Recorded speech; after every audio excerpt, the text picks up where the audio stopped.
I came home early because of the rain. That's the only reason.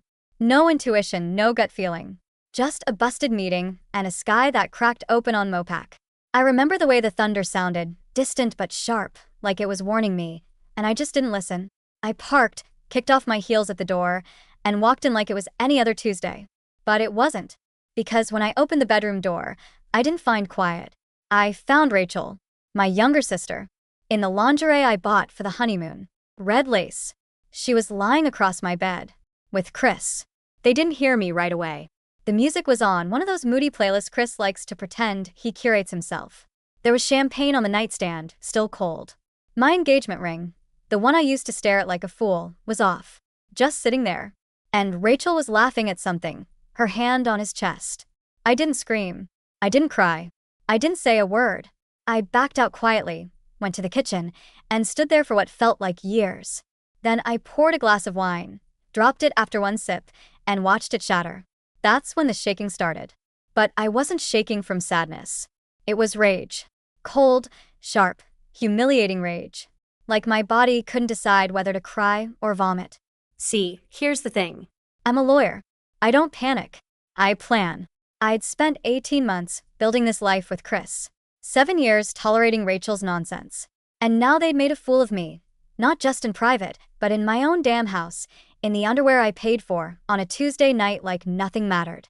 I sat down, opened my laptop, looked at the prenup. Because Chris didn't know this, but in Texas, common law marriage is a real thing. And guess what? We'd lived together for 3 years. Shared bills. Told friends we were husband and wife for fun at parties. So technically, he was already mine. That's when the idea came. Not revenge, I don't like that word.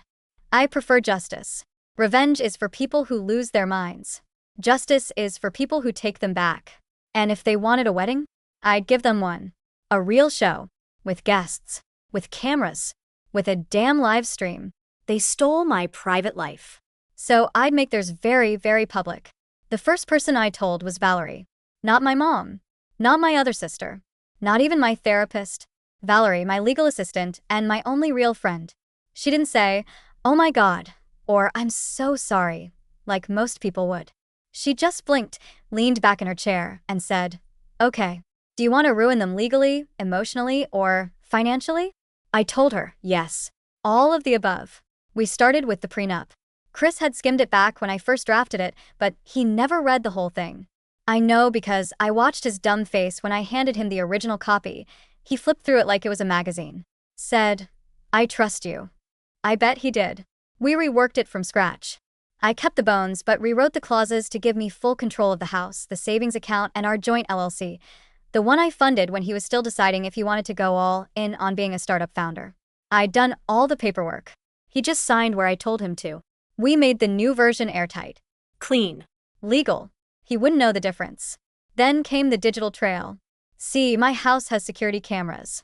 It was Chris's idea, ironically. He got paranoid after someone broke into his truck last year. He insisted we install the system. I let him. And I never told him the master account was still registered to me. So I had footage. Time-stamped. Multiple angles. I watched the two of them sneak in and out for weeks. The hallway, the bedroom. Even once in my kitchen. That one almost broke me. She was wearing my robe. Valerie helped me pull every text, every flirty message Rachel sent that she probably thought disappeared. iCloud's a bitch when you don't understand syncing. And then we planned. I texted Chris the next morning. Said I overreacted. That maybe the wedding should still happen. We'd already paid for everything. Guests were flying in. Vendors booked. Let's not throw it all away. I even used the phrase, "let's start fresh." He ate it up. Said he missed me. Said Rachel regretted everything too. I almost laughed. But I didn't. I smiled. Because I had all the receipts. Literally. They thought I was broken. But I was just sharpening my knife. You ever see someone so smug you want to peel their face off with your eyes? That was Rachel when I told her I forgave her. She showed up to brunch like nothing happened. Big sunglasses. Hug that lasted too long. Perfume that always gave me a headache. I told her we were fine. That people make mistakes. That I should have been more emotionally available, and maybe she and Chris just got close in the cracks I left behind. Her lip actually trembled. "I swear to God," she said, I knew you'd understand. You always fix things. I nodded. She ordered a mimosa. Chris was easier. He looked ashamed for about 30 seconds. Then, when I mentioned going through with the wedding anyway, he perked up like a damn Labrador. Said something about taking the pain and turning it into a new beginning. I wanted to slap him with a subpoena. Instead, I said, let's keep it simple. Ceremony, guests, nice closure. Then we'll move forward however it feels right. He agreed. Of course he did. His brain was already skipping ahead to Rachel in white. Probably thought they were pulling off some forbidden love fantasy. They had no idea I was already building the altar, not for vows but for exposure. Meanwhile, Valerie and I worked like clockwork. She handled the vendors. I reviewed the venue's A/V system to make sure the footage would play cleanly. We even tested the live stream software twice. Once with fake footage, once with a silent countdown screen that would trigger automatically. I didn't want a single hiccup. They were getting their wedding, and I was getting my finale. The guest list stayed the same. 135 people. Family. Friends. Coworkers. My mom. Rachel's old flings. Even one ex of mine I hadn't seen in 5 years. I sent out the reminders myself. Smiled as I clicked confirm on everyone. You know what the best part was? They were grateful. Said I had the biggest heart for still doing this. Called me graceful. Told me I was being the bigger person. And I was. Just not the way they thought. The morning of the wedding, I woke up at 6:12 a.m. No alarm. No panic. Just that weird quiet right before something breaks.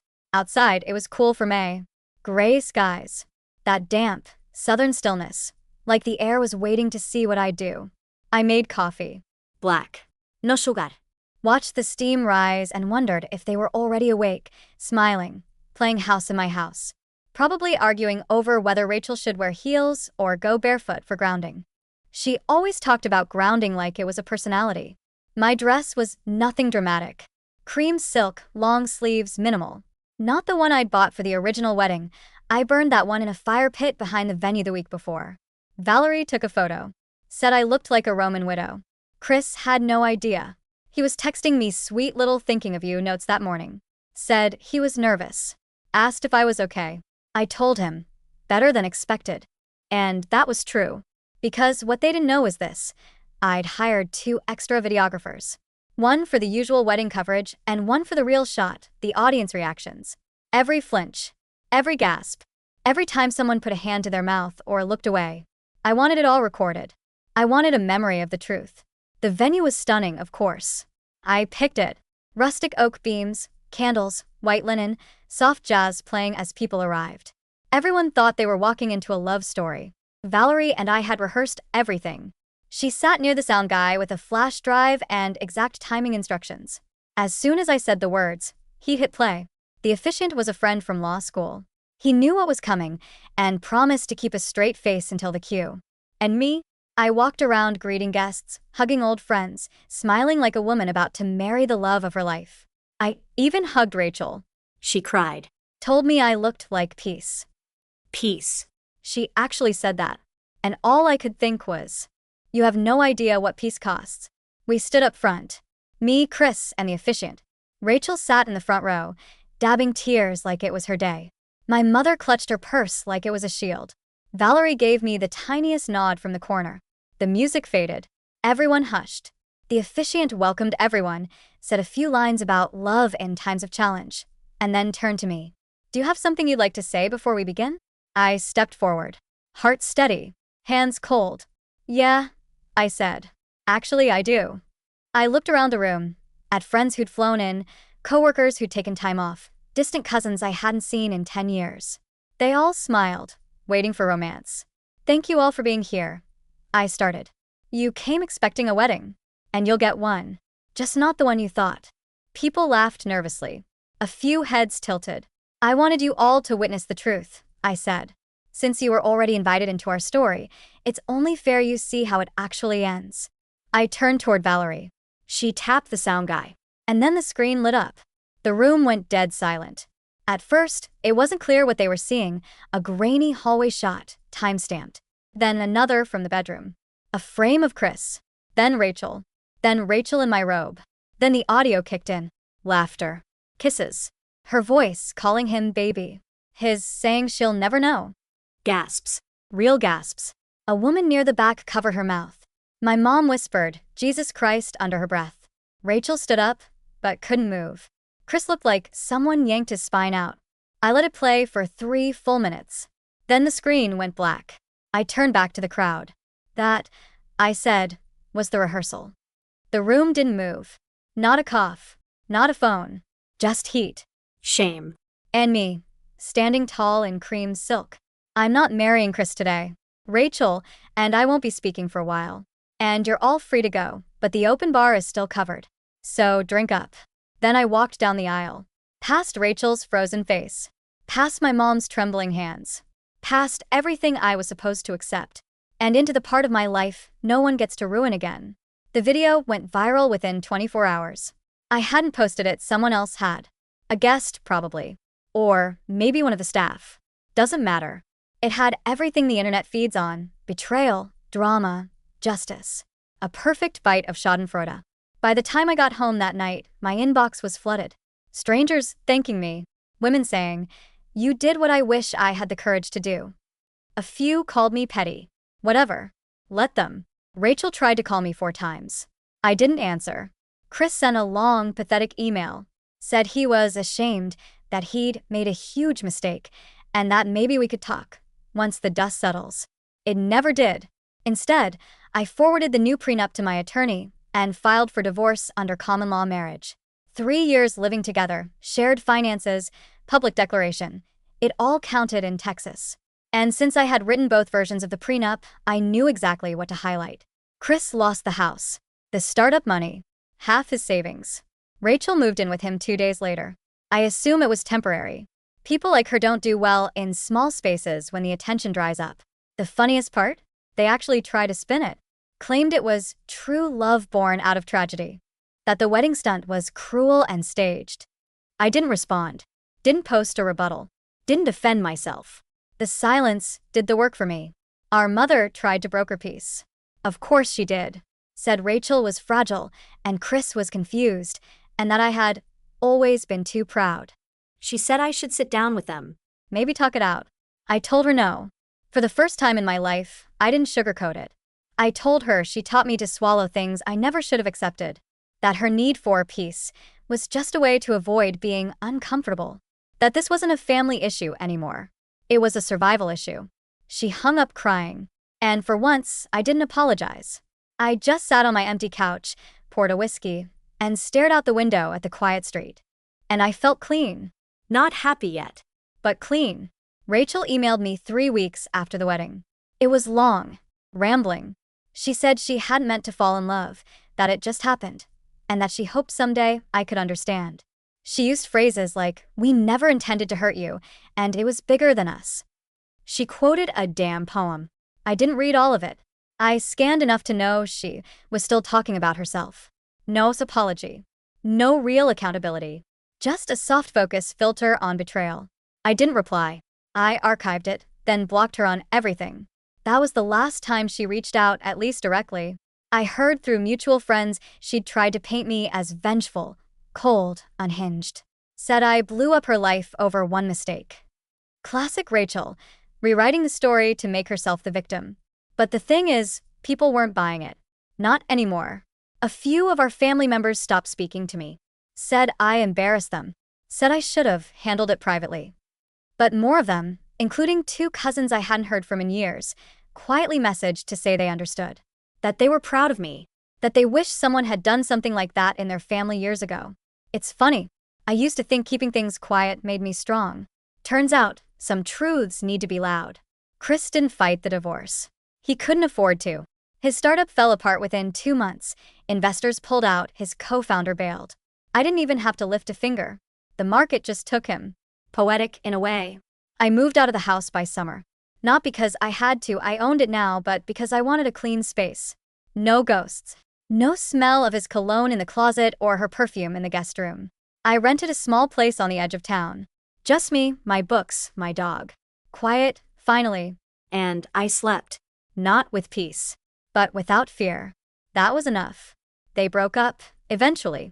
Not that I was keeping tabs, but people love to talk, especially when it's messy. Word was Chris started drinking more. Rachel stopped working.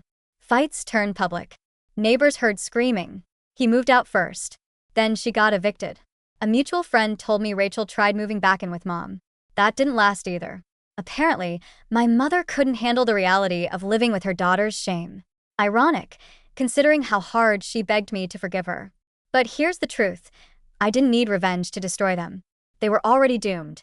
I just gave them a mirror. Turns out, when people get everything they thought they wanted through betrayal, it rots from the inside. No matter how pretty it looks on the outside, the rot still spreads. I didn't gloat. I didn't throw a party or dance on their grave. But I'd be lying if I said I didn't feel something when I heard Chris was back living with his brother, sleeping on a pull-out couch in Pflugerville. The same man who once said we'd grow old together in a lake house. The same man who said Rachel was just a silly distraction. The same man who couldn't meet my eyes when I walked past him in the grocery store 3 months later. He didn't say a word. Neither did I.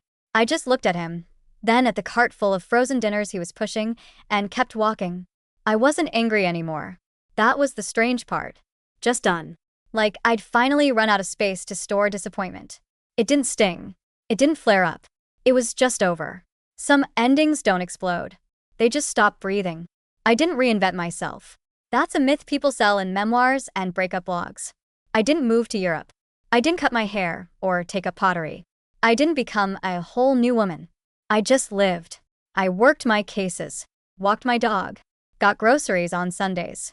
Some days were heavier than others, especially when I'd see something dumb like a wedding commercial or pass a lingerie display that looked too familiar. But the heaviness stopped scaring me. I stopped waiting to feel light again. That's the lie that one day it all lifts and you're suddenly fine. You're not. You just get better at carrying it.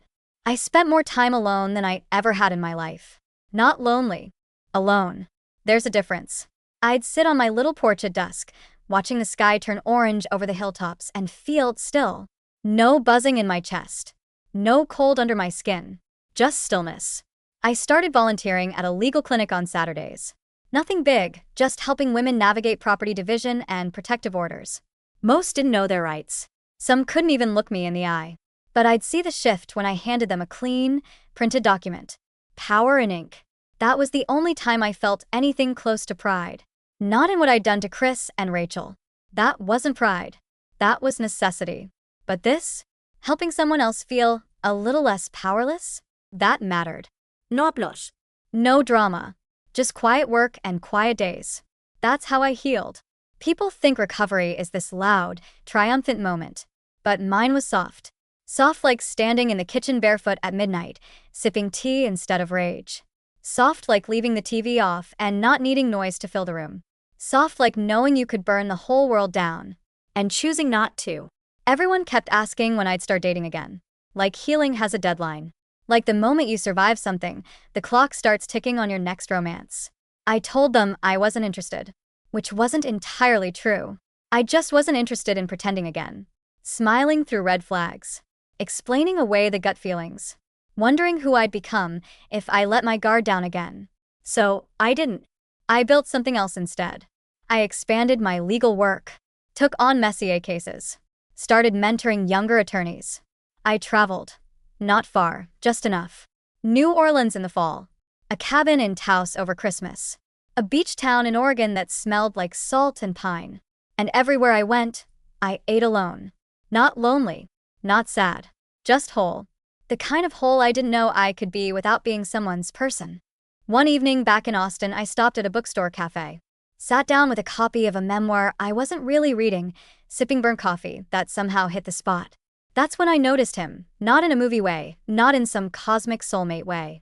Just a man around my age, with smile lines and quiet eyes. Reading. Alone. Not scanning the room. Not trying to impress anyone. We didn't speak that day. We didn't need to. It was enough to know people like him still existed. That the world wasn't all performance and betrayal. That quiet could be shared. And maybe someday, I'd be ready to share mine. But only if I wanted to. Not because I was broken. Not because I needed saving. But because I finally had enough of myself to give. It's been a year. I marked the day not with bitterness, but with silence. No posts. No text. Just a morning walk, a slow breakfast, and the soft relief of remembering I don't owe anyone a performance anymore. Chris is a stranger now. Rachel even more so. They still exist, but not in my world. Not in my thoughts. Not in my future. People ask sometimes if I regret it, the wedding, the exposure, the video, the fallout. I don't. And not because I think it made me noble or brave or strong, but because it made things real. Before that, I spent so many years performing. The good daughter, the supportive sister, the patient fiancé, keeping things smooth, making sure everyone else was okay, swallowing every doubt, every insult, every shifting boundary. The wedding wasn't revenge. It was the only honest moment I ever gave them. The irony is, that day was supposed to be about love. And in a way, it still was. Not the love I thought I'd celebrate, but something quieter, harder, and more permanent. Self-respect. I built a life after them. Not out of spite, not to prove anything. Just because I could. Because they weren't the ending. They were the interruption. And now I wake up when I want. I say no without explaining. I laugh more. I wear what I like. I eat what I want. I take up space. I live. That's it. No bow, no credits, no swelling music. Just a woman who walked into the fire and came out unburned.